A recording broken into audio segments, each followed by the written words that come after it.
welcome. Today we are going to be exploring a really interesting topic. How do you escape your comfort zone? My name is Samantha Manizzi. I'm a relationship and leadership coach. My goodness, the sound. Do you guys hear that? But anyway, since we're speaking about escaping the comfort zone, I would not stop making this video because if you wait for life to be perfect before you make a move, that's just going to be a sheer waste of time. All right, so how do you escape your comfort zone, right?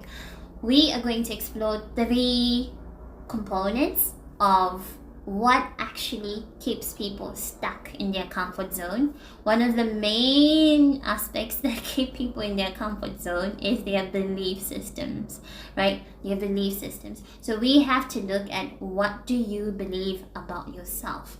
Our belief systems are fundamentally rooted in our childhood experiences. For instance, if you grew up from a family that made you feel like you're only lovable if you do what people want, if you overachieve, then chances are you might grow up to be a people pleaser, and outside pleasing people, you might believe that actually I'm not worthy, I'm not capable of doing this and that, I'm only limited to the narratives that people have vested upon me. So you have to explore, what are the fundamental beliefs that govern your life, right? When you look at beliefs, they ultimately influence the thoughts that you have about yourself and the actions that you take in your life. So when it comes to beliefs, there's one important facet of them, and that is the labels that we vest upon ourselves and the labels that we accept from other people, right? So what do people say about you? Those things might be positive and sometimes they might be negative, but ultimately they can influence the way that you view yourself. So if, for instance, if people normally compliment your sportsmanship and they're constantly telling you how great you are at sports, it might influence you to actually start pursuing a career in sports. And you might end up doing that, and succeeding tremendously. However, as much as that looks good and glamorous, it might actually hinder you from achieving your fullest potential, because ultimately you've been so fixated on this one label that people gave you, that you accepted, and that stopped you from exploring other parts of yourself and other abilities and gifts and talents that you possibly have, that could have taken your life to a greater grand scale of experiences that possibly you would have never ever imagined. So you have to be very mindful of what you believe about yourself, what are the labels that I've accepted from other people, and the labels that I've put upon myself. So when it comes to labels, we usually get so married to them, especially if you're someone that likes typology. So for instance, if you believe that, I'm an INFJ, or I'm an INTJ, or ISFJ, you might start to just, limit yourself to what those MBTI personality tests tell you that you are, and then not actually allow yourself to grow beyond that narrative of who they say you are. So you have to be very mindful of, what am I believing about myself? What label have I allowed myself to live according to, and what label is compartmentalizing me to being this person and to living this life that I'm so almost bored with now. So we have to be mindful of that. So what are the labels? Please write them down. What are the labels that you told yourself? And yes, so if they're negative labels, obviously ditch them. If they're positive labels, still introspect and carefully reflect on them and see if they are the ones that are actually limiting you from exploring other unknown parts of yourself. Okay, so that's it for the belief systems. And then let's move on to speaking about thoughts. So our thoughts control our actions. You are essentially who you think you are. So if you allow yourself to constantly think negative things about yourself, guess what? you're going to be a negative person. So you have to be very mindful of the thoughts that you constantly allow to run your life. And the ecosystem of the brain and the thoughts is constantly, flexible actually. So you can change your thoughts. You can change your thoughts, and that is why they are affirmations.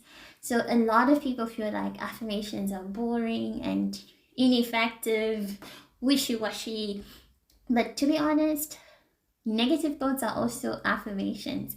So instead of you reinforcing negative thoughts every single day, you might as well consider, practicing to think other positive things about yourself, ruminating on those positive things until they become an ingrained part of who you are.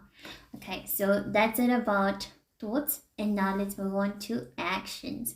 So ultimately, when it comes to escaping the comfort zone, even if you have the dream and you think about who you can be and what you want to achieve, if you do not take action, honey, there is no success, there is no progress whatsoever.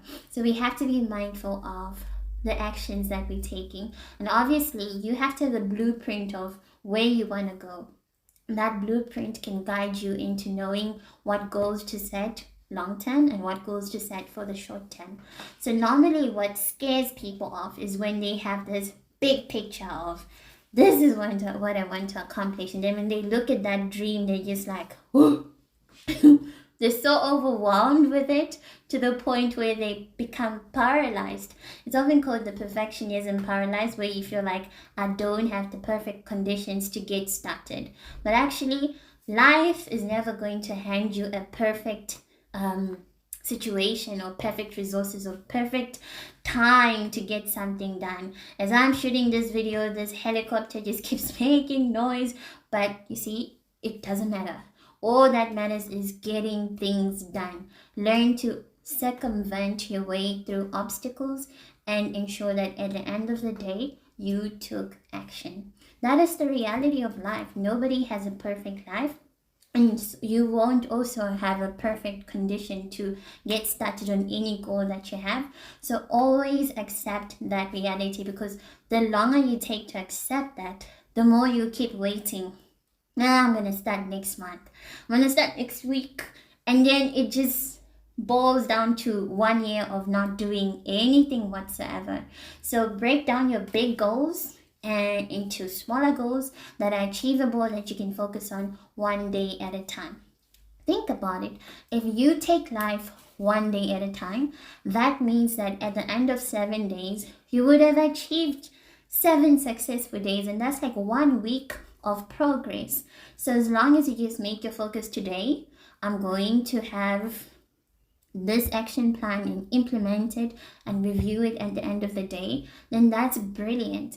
The only person that you should be competing against is yourself. So don't compete or compare yourself with other people. Don't do that, because that's just going to give you so much anxiety and stress that is unnecessary.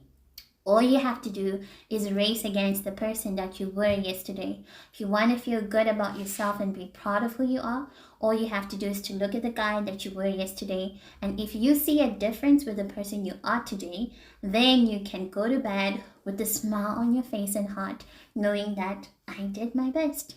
It might not be your best sometimes, but at least I did something. I wasn't stagnant. I made progress, right? So progress makes us happy. What makes people miserable is when they live most of their lives stagnant. So make sure that you're having progress towards the goals that you have, and that will really, really help you. Okay, so to just sum up everything, how you can escape your comfort zone is to ensure that you reframe your beliefs. Think about what you believe about yourself. Think about what you've accepted and find a way to ensure that you ditch the negative beliefs and plant positive beliefs through affirmations, through controlling your thought patterns and ensuring that you do not tolerate any negativity from yourself. Especially, do not be the person that brings themselves down. Don't do that. Don't do that. Don't bring yourself down. If you do that, then guess what? The whole world is also going to reflect back that energy to you. Why? Because people essentially treat us the way that we treat ourselves. So if you are positive about yourself, chances are you're going to also reflect back that energy as well. And then the last thing, actions. Make sure that you take action every day, even if you are scared. That's okay. The more you practice these habits and this way of living, new neural pathways will be formed in your brain, and those will become so established in you such that the things that used to be so difficult for you to do become things that you can do on autopilot. And that's how it works. It's like magic. Not really magic, it's hard work. Yes, so that's it for today, guys. I'm really curious to hear how you guys overcome your comfort zones, and I really hope that as the new week starts, if it's not a new week as you're watching this video, I hope that tomorrow you can really set your mind towards ensuring that you do your best no matter what. And remember, what matters is progress. Don't focus on perfection, but progress. Alright, so I'll see you in the next video. Toodles.